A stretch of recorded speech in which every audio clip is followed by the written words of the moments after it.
नमस्कार दोस्तों, स्वागत है आपका हमारे इस YouTube चैनल में जिसका नाम है मास्टर शिक्षा। दोस्तों, आज हम बात करने जा रहे हैं मोहम्मद गौरी के बारे में। ठीक है, गौरी जो है भारत पर आक्रमण क्यों करता है, ठीक है, और भारत के वो कौन कौन से छोटे मोटे बिंदु होते हैं जिनके ऊपर जिसकी वजह से मोहम्मद गौरी जो है वो भारत में आक्रमण करने के लिए इतना उतावला हो रहा होता है। तो मोहम्मद गौरी को जानने से पहले हम भारत की पहले इकोनॉमिकल और पॉलिटिकल स्थिति को देखते हैं कि भारत में उस समय क्या चल रहा था जब मोहम्मद गौरी ने भारत पर आक्रमण किया। तो मोहम्मद गौरी जब भारत पर आक्रमण करता है तो भारत पर आक्रमण से बचने के लिए भारत में क्या होता है कि उस समय चौहान वंश का शासन होता है। अब चौहान वंश जो था, जो कि राजस्थान के एरिया में, ठीक है, राजस्थान और पंजाब के क्षेत्र में ये थोड़ा बहुत शासन इनका रहता है। ठीक है, चौहान वंश के जो संस्थापक होते हैं, अगर हम संस्थापक की बात करें तो वासुदेव जो थे वो इनके संस्थापक थे, जिनको सिंहराज के नाम से भी जाना जाता है। इसके अलावा चौहान वंश प्रतिहार वंश के सामंत थे। ठीक है, इसके अलावा एक चीज अगर हम और बात करें तो चंद्रवरदाई की एक पुस्तक थी पृथ्वीराज रासो, उससे ये जानकारी मिलती है कि माउंट आबू पर एक हवन हुआ था। माउंट आबू पर्वत जो कि राजस्थान में, माउंट आबू पर एक हवन हुआ और उसी के अग्निकुंड से 4 वंशों का जन्म होता है, 4 वंशों का उदय होता है। जिसमें कौन कौन से वंश थे? जिसमें प्रतिहार, इसके अलावा परमार, और इसके अलावा चालुक्य और फिर चौहान। तो 4 वंश जब यहाँ पे आते हैं तो हम बेसिकली अभी हम चौहान वंश की बात करेंगे, क्योंकि दिल्ली सल्तनत धीरे धीरे आने ही वाला है। ठीक है, और मोहम्मद गौरी जो है, मोहम्मद गौरी का पृथ्वीराज चौहान से युद्ध होने वाला है। तो इन 4 वंशों के बारे में इस चंद्रवरदाई की पुस्तक जो है वो पृथ्वीराज रासो से हमें ये जानकारी मिलती है।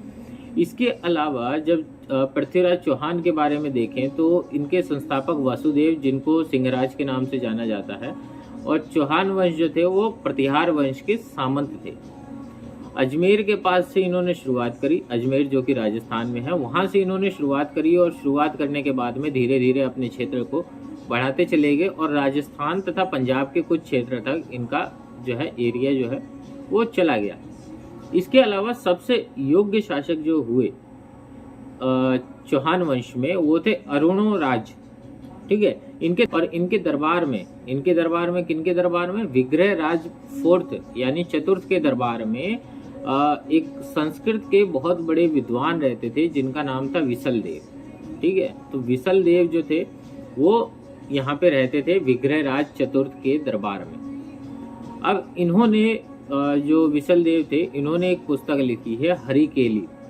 ठीक है, इन्होंने संस्कृत नाट्य लिखा है। ठीक है, ये नाटक है। ठीक है, जो हरिकेली पुस्तक है उसमें नाटक लिखा है संस्कृत का। अगला शासक आता है जो जिसके बारे में हम बता सकते हैं, वो था पृथ्वीराज तृतीय, जिसको पृथ्वीराज चौहान के नाम से भी जाना जाता है। अब पृथ्वीराज चौहान जो है वो लगभग राजस्थान से लेके दिल्ली तक उनका राज्य जो है वो फैला हुआ था।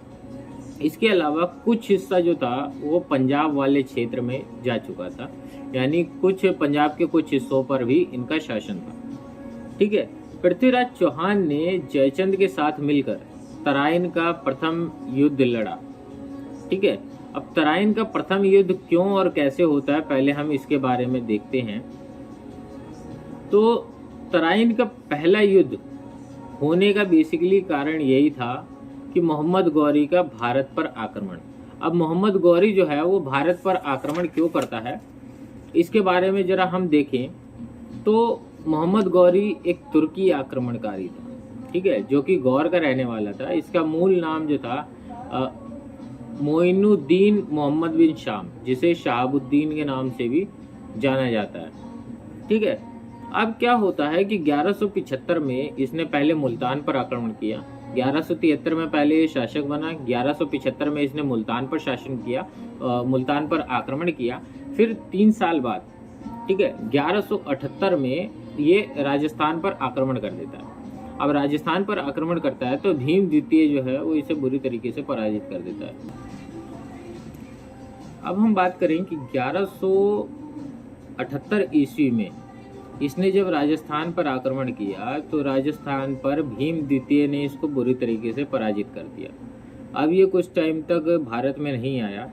अब क्या होता है कि पृथ्वीराज चौहान गद्दी पर आते हैं और पृथ्वीराज चौहान का जो एरिया था वो थोड़ा बहुत पंजाब का एरिया, राजस्थान का एरिया और दिल्ली तक का एरिया जो था वो पृथ्वीराज चौहान के अंदर में था। अब क्या होता है कि जब भारत में भटिंडा में, ठीक है, पंजाब के भटिंडा में मोहम्मद गौरी जो है वो हमला कर देता है। अब पंजाब का जो भटिंडा एरिया है वो पृथ्वीराज चौहान के सल्तनत के बहुत ही पास में था, उनके साम्राज्य के बहुत ही पास में था, जिससे ये बात जो है वो पृथ्वीराज चौहान को पसंद नहीं आती, मोहम्मद गौरी की ये बात, और पृथ्वीराज चौहान जो है मोहम्मद गौरी से लड़ाई करने चले जाते हैं। अब यहाँ पे होता है 1191 में तराइन का प्रथम युद्ध, ठीक है, 1191 में तराइन का प्रथम युद्ध होता है जिसमें पृथ्वीराज चौहान और उनके साथ में जयचंद, ठीक है, जो कि गढ़वाल शासक थे, ठीक है, तो जयचंद और पृथ्वीराज चौहान दोनों मिलकर मोहम्मद गौरी को हरा देते हैं। अब मोहम्मद गौरी जब हार जाता है तो पृथ्वीराज चौहान जीत जाते हैं। अब पृथ्वीराज चौहान जब जीत जाते हैं तो जयचंद की बेटी होती है संयोगिता।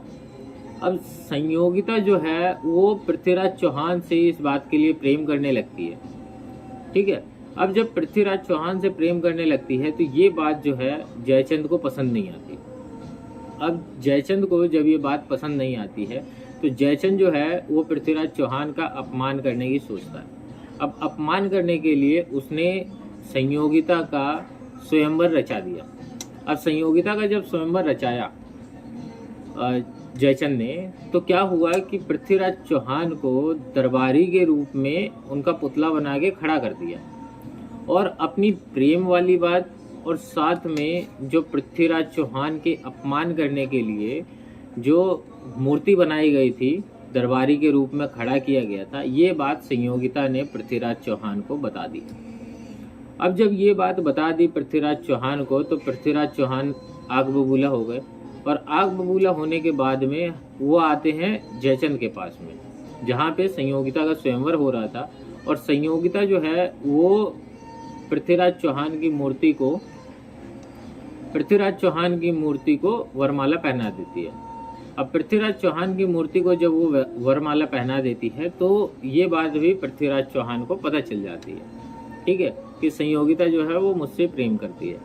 अब जब ये बात जब पता चल गई पृथ्वीराज चौहान को तो पृथ्वीराज चौहान जो है वो संयोगिता को स्वयंवर से ही उठा के ले जाते हैं। अब तो जयचंद बहुत ही ज़्यादा आग बबूला हो जाता है। अब उसको किसी भी तरीके से वो चाहता है कि वो पृथ्वीराज चौहान को हरा दे। अब पृथ्वीराज चौहान को हराने के चक्कर में ही वो मोहम्मद गौरी को न्योता दे देता है भारत में दोबारा आक्रमण करने का। अब मोहम्मद गौरी को जब वो आक्रमण करने का न्योता देता है और उसके साथ मिल जाता है, अब मोहम्मद गौरी क्या करता है, मोहम्मद गौरी और जयचंद दोनों एक खेमे में हो जाते हैं और पृथ्वीराज चौहान जो है वो अकेले हो जाते हैं। अब पृथ्वीराज चौहान जो है तराइन का दूसरा युद्ध होता है 1192 में। 1192 में पृथ्वीराज चौहान वर्सेस मोहम्मद गौरी और जयचंद, ठीक है, तो जयचंद मोहम्मद गौरी वर्सेस पृथ्वीराज चौहान। तो पृथ्वीराज चौहान जो है वो तराइन का दूसरा युद्ध जो होता है 1192 में वो हार जाते हैं। अब 1192 में हारने के बाद क्या होता है कि हारने के बाद जयचंद को तो वो छोड़ देता है, लेकिन पृथ्वीराज चौहान को वो मार देता है। अब पृथ्वीराज चौहान को तो चलो उन्होंने मार ही दिया, ठीक है, लेकिन वो मारने से पहले अपने साथ अफगानिस्तान ले जाता है और वहाँ पे निर्मम तरीके से उसकी हत्या कर देता है। लेकिन जो चंद्रवरदाई की पुस्तक है पृथ्वीराज रासो, उसमें ये बोला गया है कि पृथ्वीराज चौहान जो है वो मोहम्मद गौरी को मारने के बाद मरते हैं। ठीक है। तो पृथ्वीराज चौहान अगर मोहम्मद गौरी को मारने के बाद मरते हैं तो मोहम्मद गौरी के 2 और अभियान हुए, जिसमें 1194 में उसने जयचंद को मारा, ठीक है, जो कि चंदावर का युद्ध हुआ, ठीक है। और उसके अलावा उसने अपना अंतिम अभियान जो है, उसने अपना अंतिम अभियान 1205 में किया था खोखर जाति, पंजाब के खोखर जातियों के विरुद्ध, जिसमें रामलाल खोखर ने उनकी हत्या कर दी थी। अब क्या होता है कि जब पृथ्वीराज चौहान को मोहम्मद गौरी मार देता है, ठीक है, तो यहाँ पे पृथ्वीराज चौहान के पृथ्वीराज चौहान कह रहा हूँ, मोहम्मद गौरी के 3 नौकर होते हैं, नौकर जिसको गुलाम कहते हैं उस समय, ठीक है। तो 3 गुलाम होते हैं, जिसमें कुतुबुद्दीन ऐबक, याल्दोज और कुबाचा, 3 गुलाम होते हैं। अब इनमें आपस में संघर्ष चालू होता है कि सबसे श्रेष्ठ कौन है, ठीक है। इतने में जब तक श्रेष्ठ होने का ये आपस में लड़ाई लड़ रहे होते हैं या आपस में लड़ रहे होते हैं, तो इसी समय जो कुतुबुद्दीन ऐबक है वो मोहम्मद गौरी की बेटी को फंसा लेता है। अब मोहम्मद गौरी जो है मोहम्मद गौरी की बेटी जो है वो ऐबक से फंस जाती है। अब क्या होता है कि मोहम्मद गौरी वो भी आग बबूला हो जाता है जयचंद की तरह कि भाई अब तो मैं तुझे मारूंगा, ठीक है।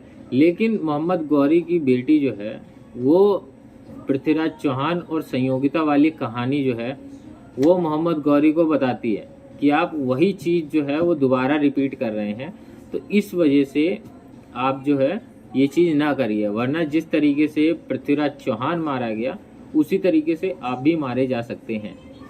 अब क्या होता है, जब मोहम्मद गौरी की बेटी अब मोहम्मद गौरी को ये समझाती है कि भाई मैं इससे प्रेम करती हूँ और आप अगर अपने दामाद को मारेंगे, ठीक है, एक तरीके से वो उसका गुलाम था कुतुबुद्दीन ऐबक, लेकिन अभी तो दामाद बन गया, तो आप प्यार से हमारी शादी करा दीजिए, वरना जो हाल पृथ्वीराज चौहान का हुआ है कि उसको किसी और ने मार दिया, तो उसी तरीके से आपकी भी हत्या हो सकती है।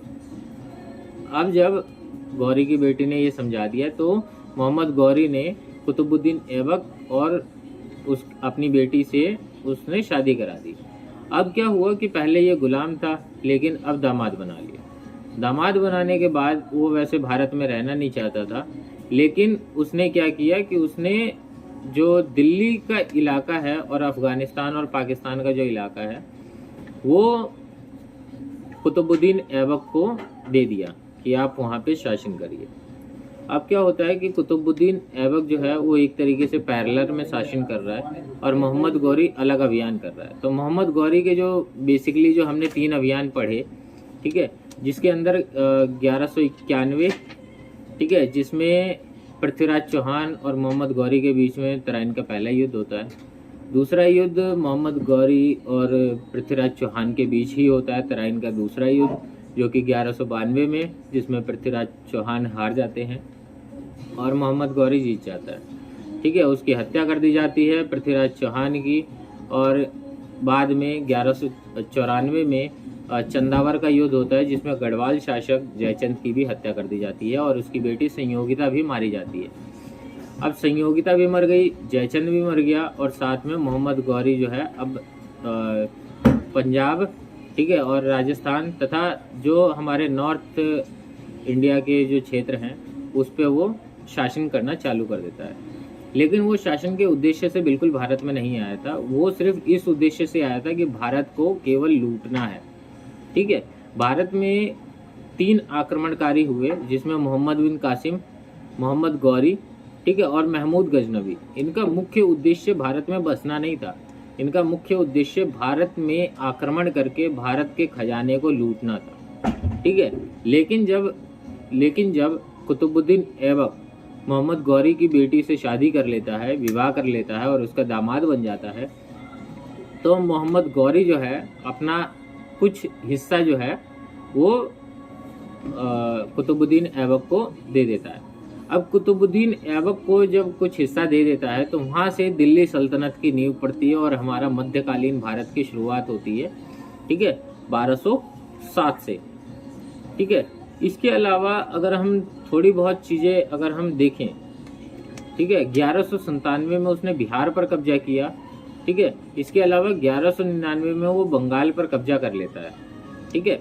यानी जो मोहम्मद गौरी का जो इलाका था वो लगभग पूरा नॉर्थ भारत, ठीक है, बंगाल से लेके पूरा राजस्थान, पाकिस्तान और अफगानिस्तान तक फैला हुआ था।